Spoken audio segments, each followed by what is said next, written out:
یہ دو آیتیں اور اس کے بعد تیسری آیت جو میں تلاوت کیا وہ ہے آیت نمبر 15۔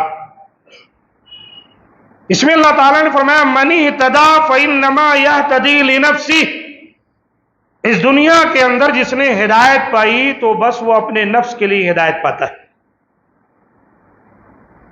اللہ رسول کی باتیں آپ تک پہنچتی ہیں، آپ اس کو اپناتے ہیں، سیدھے راستے کو، جائز راستے کو، اس کا فائدہ آپ کو ہونے والا ہے۔ ہدایت پا کر آپ اللہ تعالی کے اوپر کوئی احسان نہیں کر رہے ہیں۔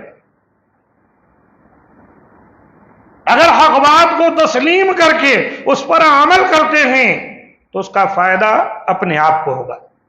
وَمَنْ ضَلَّ فَإِنَّمَا يَضِلُّ عَلَيْهَا، اور جو گمراہ ہوا تو وہ بس اپنے نفس کو ہی گمراہ کیا، کسی اور کا کچھ نقصان ہونے والا نہیں۔ وَلَا تَزِرُ وَازِرَةٌ وِزْرَ أُخْرَىٰ، قیامت والے دن کوئی شخص کسی کا بوجھ اٹھانے والا نہیں ہے، یاد رکھیں۔ دنیا کے اندر بہت سے اپنے ہیں، چاہے جھوٹ موٹ کے ہی کچھ آپ کے سامنے اظہار ہمدردی کر دیں، لیکن یاد رکھیں قیامت والے دن کوئی بھی آپ کا ہمدرد بننے والا نہیں، کوئی دوست کام نہیں آنے والا ہے۔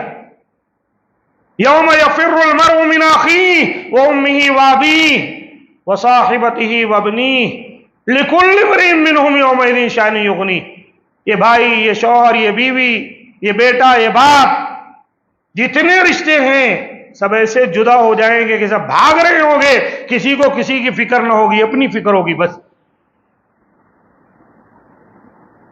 وہاں کوئی کس کا بوجھ کون اٹھانے والا ہے؟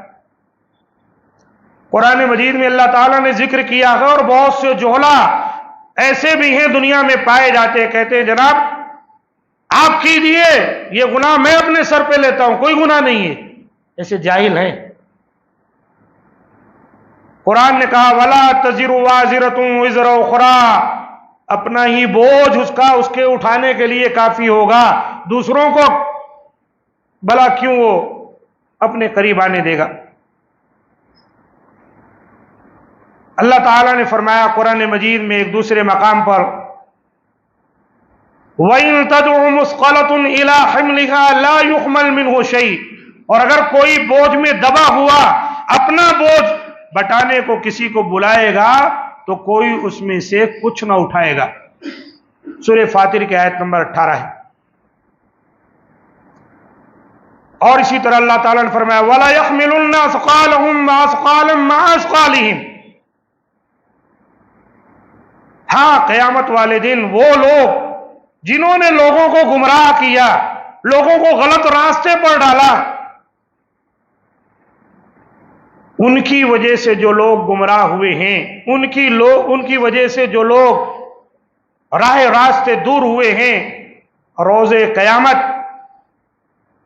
یہ جو پیر بنا ہے، بڑا بنا ہے، رہبر بنا ہے، جس نے لوگوں کو گمراہ کیا، برائی کی طرف، بدعت کی طرف، سیئات کی طرف، معصیات کی طرف بلایا، ان لوگوں کا بوجھ یہ بھی اٹھائے گا، لیکن ان کا بوجھ کم نہیں ہوگا، وہ اپنا گناہ تو بھگتیں گے ہی اس کی سزا، اور اس پر ڈبل سزا مقرر کی جائے۔ کیوں؟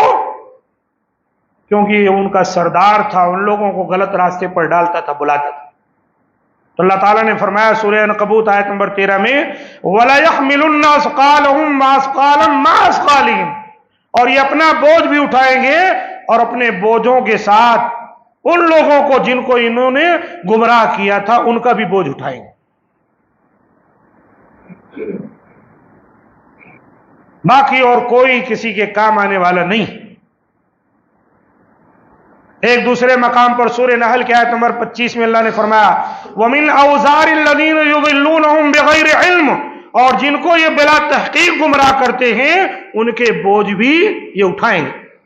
یہ علماء سوء کا تذکرہ ہو رہا ہے جو معاشرے کو برباد کر کے رکھ دیے ہیں، بڑی بڑی تقریریں، بڑے بڑے فلسفے، اور منطقیں بیان کر کے لوگوں کو گمراہ کر کے سیدھے راستے سے غلط راستے کی طرف لاتے، اور ایسا بھی بولتے میں ذمہ دار ہوں، اگر یہ غلط ہے تو میں یہ گناہ قیامت والے دن اٹھاؤں گا۔